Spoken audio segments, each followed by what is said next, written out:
I never thought my marriage would begin with such a major act of forgiveness, but I accepted it for love. I'm Caroline, 42 years old, and I'm married to Nathan, a seasoned man 7 years older than me and the father of a son named Oliver from his previous marriage. From the moment I met Nathan, I was drawn to his maturity and the care he showed me. He made me feel safe, something I had longed for over many years. Nathan had divorced his ex-wife when Oliver was just 2 years old. During that time, Nathan's mother, Margaret, helped him raise the boy. When we decided to get married, Nathan said it would be best for me to move in with him and his mother, so the whole family could be more connected. "My mom really likes you, Caroline," Nathan once said calmly. "She just needs time to get used to you. With you around, she won't feel so lonely as Oliver grows older." I believed those words. I thought if I tried hard enough, if I loved Oliver as my own, if I respected my mother-in-law as a devoted daughter-in-law, then eventually I would be accepted as part of this family. But things weren't that simple. When I moved into the 2-story house in the suburbs of Boston, everything seemed to go smoothly at first. Margaret was polite, neither overly friendly nor cold. Oliver, who was 10 at the time, seemed shy and not easy to open up to me, but I didn't blame him. I understood I was a stranger and he was used to just having his grandmother and father around. I was willing to wait. I also gave up a lot for this marriage. Before getting married, I was a manager at a large pharmacy, earning enough to live comfortably and independently. But wanting to support the family, I cut my hours down to part-time. "You don't have to work so much," Nathan said. "I make enough to support the family." It sounded reasonable. I thought if I spent more time at home taking care of everyone, my relationship with Oliver and my mother-in-law would improve. But gradually I realized Margaret's distance didn't change. She remained polite, but there was an invisible wall I couldn't break through. Family dinners often meant me eating alone because she and Oliver had already eaten. When I offered to join Oliver's school events, she just gave a faint smile and said, "You don't need to worry about that, Caroline. Oliver's family has always been just his father and me." No matter how hard I tried, I was still just an outsider in my own home. I used to think my patience could change everything. I kept telling myself that if I just kept trying, if I loved Oliver, if I respected Margaret, then sooner or later I would be seen as part of the family. But slowly, I began to realize that not all efforts bring results. Sometimes certain doors were already closed long ago, and no matter how hard I tried, I was just someone standing outside looking in. The distance Margaret showed me wasn't just coldness, it slowly turned into control. She never directly told me I couldn't do something, but every word, every action, subtly pushed me aside. The first time I truly realized this was on a Sunday morning. Oliver had a piano performance at school and I woke up early to get ready to go with them. I wanted to support him, to show him I was there, that I cared about the important moments in his life. But when I came downstairs, Margaret was already waiting at the door, coat on. "Caroline, you should just rest," she said gently but firmly. "Nathan and I will take Oliver. I don't think it's necessary for you to come." I looked at Nathan, hoping he would speak up, but he just smiled at me like it was completely normal. "I think Mom's right," he said. "It's a family tradition. I don't want to make Oliver feel uncomfortable." I didn't understand. Uncomfortable? I'm Nathan's wife. I live with them, share this life with them. I'm not an outsider. But clearly, in Margaret's eyes, I had never been a real part of this family. Oliver grew up, and when he went off to college, I thought things would change. He would be living away, and maybe the relationship between Margaret and me would become easier. But I was wrong. As soon as Oliver moved out, Margaret almost completely changed. If she had kept a polite distance before, now she dropped any pretense. She stopped cooking. She stopped cleaning. Every evening when I came home after a day at work, I would find her sitting at the dining table, waiting. I had to go into the kitchen and cook dinner for the two of us, while she sat there watching my every move with a critical eye. "Caroline, do you really not know how to cook?" she sighed, tasting the dish I had just made. "This is so bland. Nathan likes strong flavors, don't you know that?" I clenched my fists, trying not to let my emotions take over. Another time, while I was doing laundry, she walked into the laundry room, arms crossed. "You don't know shirts have to be ironed before being hung up? Didn't anyone teach you that?" Each day that passed, the criticism grew heavier. She no longer kept up the polite front. To her I seemed like a thorn in her side, someone who had disrupted the balance of her family. What was worse was that Nathan didn't notice, or if he did, he didn't want to deal with it. When I told Nathan what was going on, he just gave a soft chuckle and said, "Don't overthink it, Mom's been alone since Dad passed, she's just feeling lonely." I stayed silent. I didn't know what to say. Was I supposed to keep enduring this just because Margaret felt lonely? In the months that followed, I gradually lost my voice in my own home. I was no longer included in family decisions. Nathan and Margaret discussed everything from finances to future plans without ever asking for my input. And then, one day, I discovered something I couldn't ignore. It was an evening just after I came home from work. Margaret was sitting on the sofa, her face cold. "Starting tomorrow, you should rearrange your work schedule," she said without even looking at me. I frowned. "What do you mean?" "Your father-in-law and I talked. We need someone to be home more to take care of things. Nathan works hard. Don't you think you should do more to share the load?" I was stunned. But I already reduced my hours, and I still take care of the house. Margaret let out a laugh, but there was no warmth in it. "You may think so, but if you really knew how to manage things, this house would be tidier, meals would be better. Nathan would feel more comfortable." I felt a surge of anger rise in me. This was no longer just about being left out. This was control. This was her trying to push me out of my place little by little, until I became nothing in this house. I looked at her for a long moment, then turned and walked away. I realized maybe I had made a mistake from the beginning. I thought that if I tried hard enough I'd be accepted, but now I started to wonder, had I ever had a real chance at all? One evening, like so many others, while I was clearing the table after dinner, Margaret received a phone call. I didn't pay much attention until she suddenly shot up from her seat, her eyes shining with unusual excitement. "Really, Oliver? Oh my goodness, I can't believe it. This is the best news I've ever heard." I froze, still holding the dish towel. I could guess what was happening. "Say it again." Margaret's voice trembled with excitement. "Sophia's pregnant? Oh, congratulations, sweetheart." "Congratulations to both of you. I'm so proud of you." I blinked, a strange feeling rising in my chest. Oliver and his wife Sophia were expecting a child. It should have been happy news, but somehow I felt uneasy. And just as I feared, from that moment on, everything in the house changed completely. Margaret turned into a different person. She had already been controlling, but now she had a new energy, a new reason to take over the house entirely. She started planning everything, from decorating the baby's room to organizing all the essentials. Every conversation in the house revolved around the unborn child. At first I tried to join in the joy. I asked Margaret if Sophia had a preferred style for the nursery or if I could help with any of the preparations, but she immediately cut me off. "Carolyn, you don't need to worry about this, this is a family matter." I hesitated. "But I'm part of the family too." Margaret gave a soft laugh, but there was no joy in her eyes. "You don't understand. A baby, it's something sacred that only someone who's been a mother can truly feel." I clenched my fists. I understood exactly what she meant. She was reminding me that I couldn't have children. As if she had just been waiting for that moment, the following days Margaret pushed me even further away. Every morning I was given more and more chores. "Caroline, can you clean out Oliver's old room to make space for the baby?" "Caroline, we're going shopping for the baby this weekend. Bring some cash for easier checkout." "Caroline, could you sew a few things for the baby? Then again, maybe not, you probably don't have experience with that, do you?" Every word, every comment, felt like a knife cutting into me.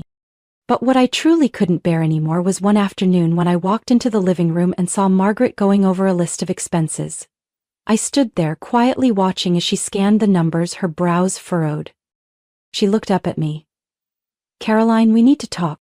I sat down across from her. "My grandchild is on the way, and of course I want everything to be perfect for the baby," she said, her tone calm but commanding. "So I think it's time you contributed a bit more." I frowned. "What do you mean by contribute?" Margaret tilted her head. "We need to buy a crib, a stroller, clothes, so many things. I think you could chip in, say, around $10,000. You're working, aren't you?" I was stunned. $10,000? Are you serious? "Of course." I felt a rush of anger rise in my chest. "Mom, I'm not against preparing for the baby, but this is something for Oliver and Sophia. I think they should have the right to choose what they want for their child. Besides, I haven't heard either of them ask for this money." Margaret stared at me, then let out a sigh. Caroline, you're being truly selfish. I thought you'd understand that this is something for the whole family. Or is it because you don't have children, so you just can't grasp the joy of it? That sentence hit me like a punch to the mind. I stood up suddenly, my eyes burning. You have no right to say that. She shrugged. I'm just stating the truth. You have no connection to this baby. You're Nathan's wife, but that doesn't mean you're really part of this family. My hands trembled. I wanted to scream, to tell her how hard I'd tried to fit into this family, but I realized no words could ever change her mind. The room fell into silence. After a long moment, Margaret smiled smugly. Nathan will be out of town for the next 3 days. I think you should reconsider contributing. I didn't reply. I turned and walked out of the room. But not because I was giving up. I had come to understand something. It didn't matter how hard I tried. It didn't matter how much I loved Oliver. Or what I had done for this family. Margaret would never accept me. And if that was the case, did I have any reason to keep enduring this? I never thought Margaret would go this far. I knew she had never truly seen me as part of the family, but I didn't expect she could dismiss me so bluntly, without a hint of hesitation. That morning, when I had just returned from work, Margaret was already sitting at the dining table, her face calm to the point of being cold. I hadn't even taken off my coat when she spoke. Caroline, I think you should start packing your things. I froze in the middle of the room, heart pounding. What do you mean? She adjusted the napkin in front of her as if discussing something entirely routine. Oliver and Sophia are moving back in. They need a bigger space to raise their child. You've lived here long enough, and I think it's time you find somewhere else.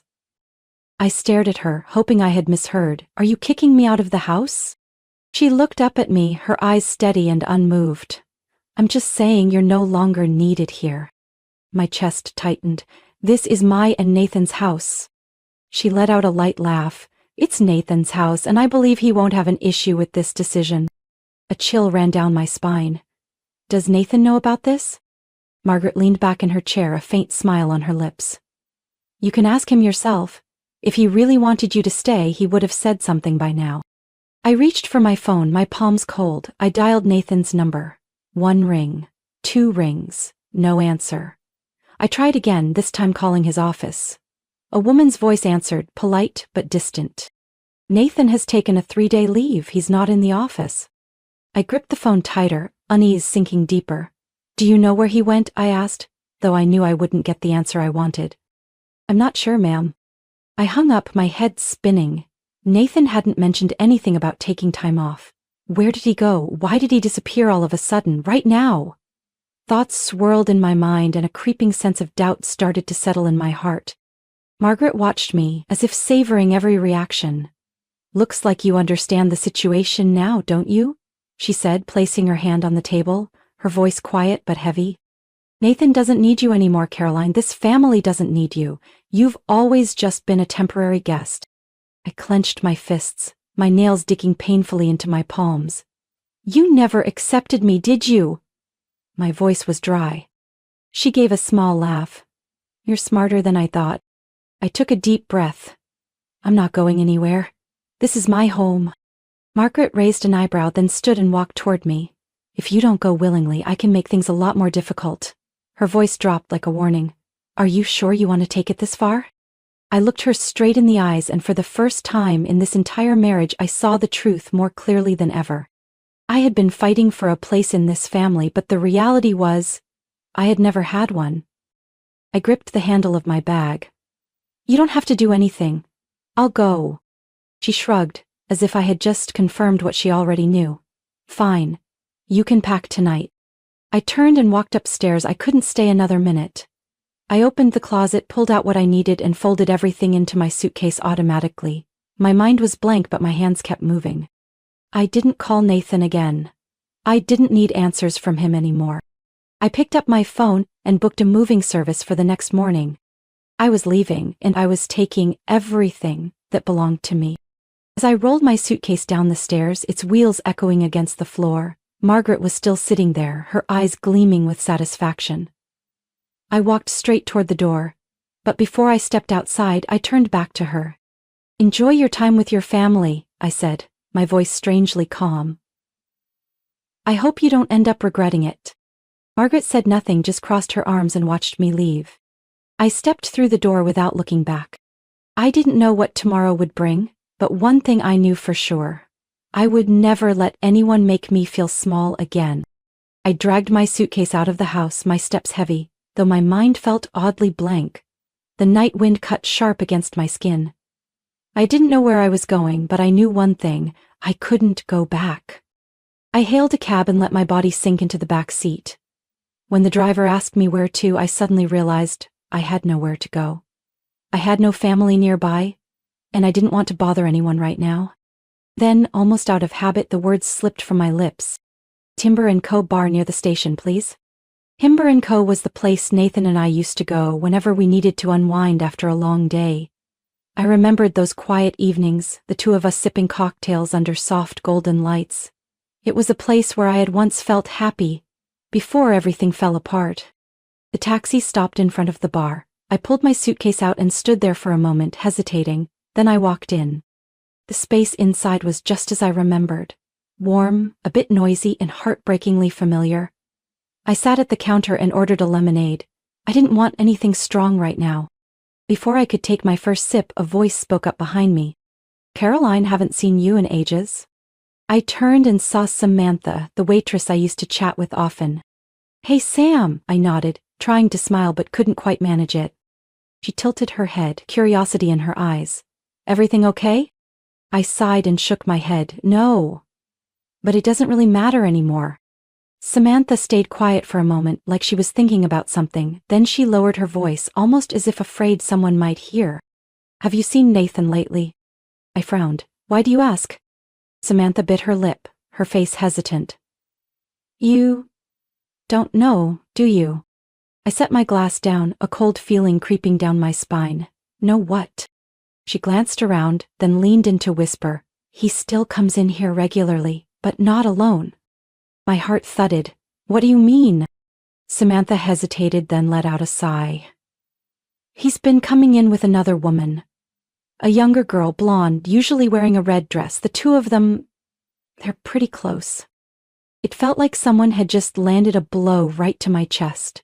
I gripped the edge of the counter, trying to steady myself. "How do you know it's Nathan?" My voice was small but tense. Samantha nodded. "I've served them multiple times, and they're not exactly trying to hide it." I closed my eyes, a dull pain spreading through my body. I had suspected something ever since I couldn't reach him. Ever since Margaret so casually said I no longer mattered to Nathan. But hearing it from someone else still knocked the wind out of me. I took a deep breath and opened my eyes. "Can you do me a favor?" Samantha nodded. "Can you get a photo for me if you see them together again?" Samantha hesitated, then gave a firm nod. "I'll do it." I pressed my lips together, feeling like part of me had just crumbled, but another part was beginning to rise. I'd had enough. Nathan hadn't just abandoned me when I was kicked out. He had betrayed me. I had nothing left to lose. I walked out of the bar with the decision made. I would gather proof. I would end this marriage in a way he'd never see coming. I had prepared myself for today. After leaving Timber & Co., I spent the entire night thinking. I couldn't let it end in silence. I couldn't let Nathan and Margaret believe I'd just disappear like some useless leftover. I had nothing left to lose, and if they thought I'd quietly walk away, they were wrong. The next morning I drove back to the old house, the place I once believed was my home. The car stopped in front of the door. I took a deep breath, stepped out, and rang the bell. Within seconds the door opened, and there stood Margaret. She stared at me in shock but quickly recovered, folding her arms across her chest. "Caroline? I thought you were gone." I gave a faint smile. "You figured I'd disappear and never come back, didn't you?" She squinted. "Why are you here? Isn't this over?" I didn't answer right away. Instead, I stepped inside before she could react. Oliver and Sophia were sitting on the couch, turning their heads in surprise. Nathan was in the kitchen, holding a cup of coffee. His face went pale the moment he saw me. Good. They were all here. I shut the door behind me and stood in the center of the living room, my eyes scanning each of them. "We need to talk."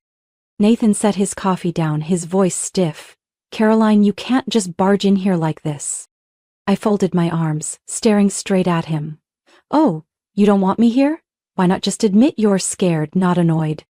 Nathan pressed his lips together, but I didn't give him a chance to speak. I turned to Margaret. You kicked me out of this house like I meant nothing, but have you ever stopped to ask yourself, who's really been keeping this house afloat? Margaret frowned. What are you talking about? I gave a cold laugh. You think Nathan's been covering everything all these years? Think again. I'm the one who's been paying the rent on this house for the past 5 years. The room fell into silence. Margaret froze, her eyes wide. Nathan turned away, avoiding his mother's gaze. Oliver and Sophia whispered something to each other, but I didn't care. I wanted every single word to sink in. Starting 5 years ago, when Nathan's income started to drop, who paid the rent? I did. Who covered the electricity, the water, and all the big expenses? Me. I stepped toward the dining table and placed a folder down. My bank statements, showing every payment made in my name. Margaret's hands trembled as she picked them up, her eyes scanning line after line. Her face paled as the truth set in. Maybe you thought I was just a useless wife, someone with no real worth in this family, but you were wrong. I've been the one holding it all together, while Nathan let me do it and never said a word to anyone. I turned to look at Oliver and Sophia. Now that your mother kicked me out, I have no obligation to this house anymore. From now on, the rent is your responsibility. Sophia froze, and Oliver's mouth dropped open. Wait. How much? I crossed my arms and spoke slowly. $5,600 a month. Sophia jumped to her feet. What? I shrugged. Everything comes with a price. I've been paying it for 5 years, now it's someone else's turn. Margaret turned to Nathan, her voice trembling. Nathan, is this true?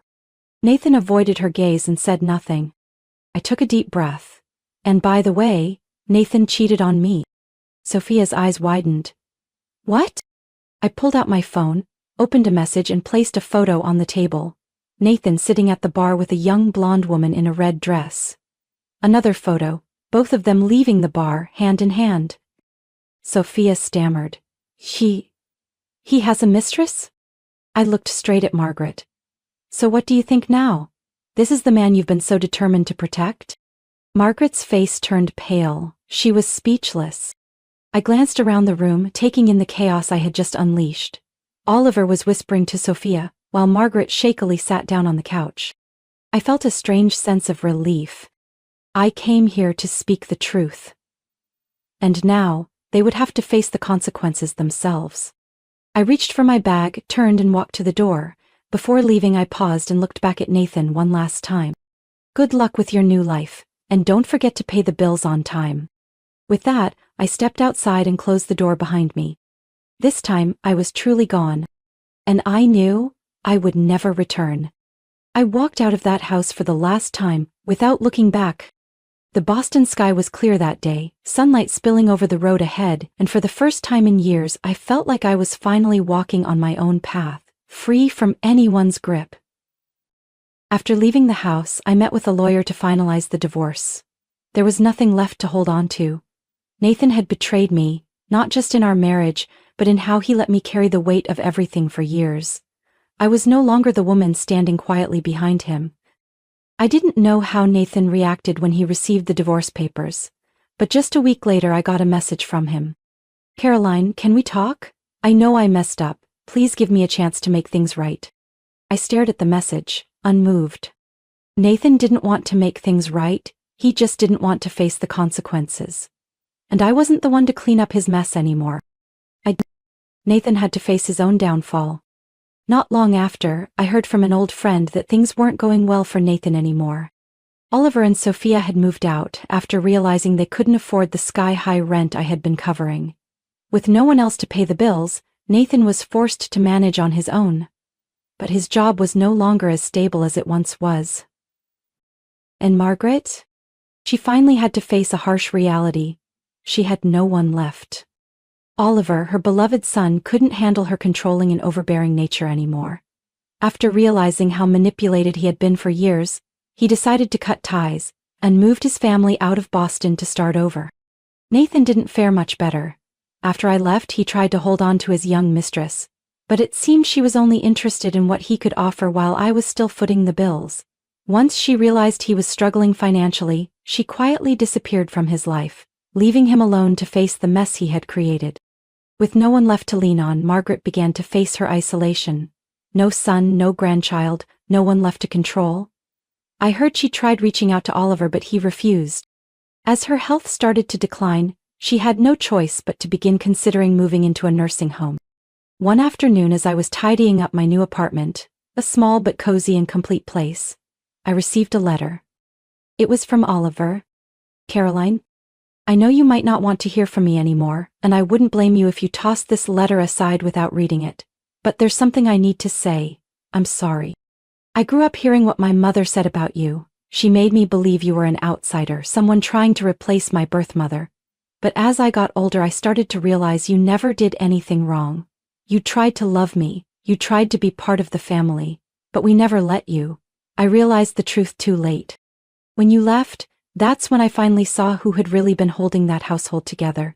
And when Mom turned her control toward me, I realized I didn't want to live that way anymore. So I left. I needed to break free from that cycle. You may never forgive me, and I understand. But if one day you ever want to talk, I'd really like to see you. Oliver." I read the letter over and over, my heart filled with mixed emotions. Maybe, if things had gone differently, Oliver and I could have been a real family. But the past is the past, and I can't change it. I didn't know if I was ready to forgive, but I did know one thing. I no longer held resentment. I sat in the chair by the window, watching the sunset fall over the city of Boston. A soft breeze drifted through, carrying with it the scent of freedom I had never truly known before. For years, I tried to prove my worth in a family that never really wanted me. I sacrificed my career, endured their cruel words, and tried to build a home with people who didn't want me as part of theirs. But after everything, I came to a simple truth. Some relationships cannot be saved, no matter how hard you try. Nathan betrayed me, not just as a husband, but in trust and respect. Margaret never saw me as a daughter-in-law, only as an intruder in a house she controlled. Oliver, although he realized his mistake too late, allowed himself to be manipulated for too long for me to ever go back to being the stepmother he never accepted. So what had I been fighting for?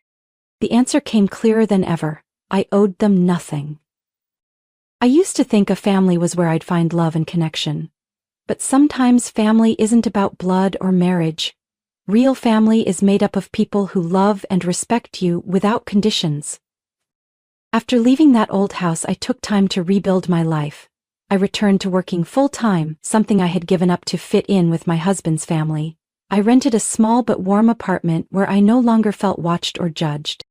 I gave myself time, reading books I loved, trying new recipes without fear of criticism. I began traveling on weekends, discovering places I never had the chance to visit before. I found joy in the small things I had forgotten during the years I spent trying to please others. But most importantly, I found myself again. I was no longer Caroline, the abandoned wife. I was no longer Caroline, the disrespected daughter-in-law.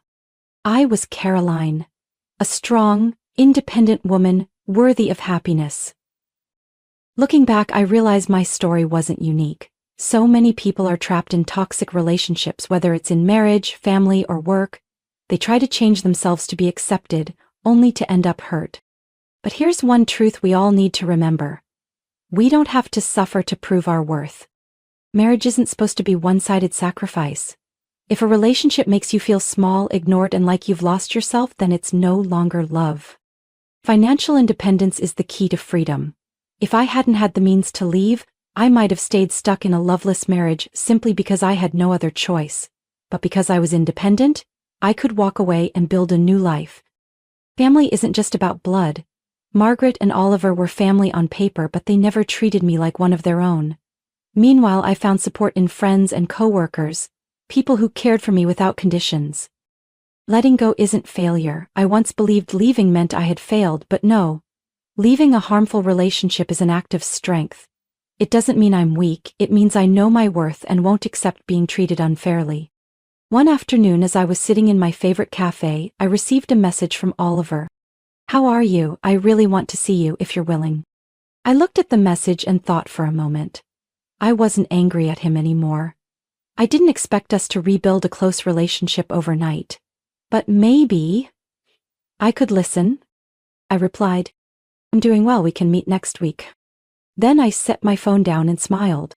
I didn't know what the future would hold, but I knew one thing: I wasn't afraid anymore. I had spent too much time trying to please people who didn't deserve it.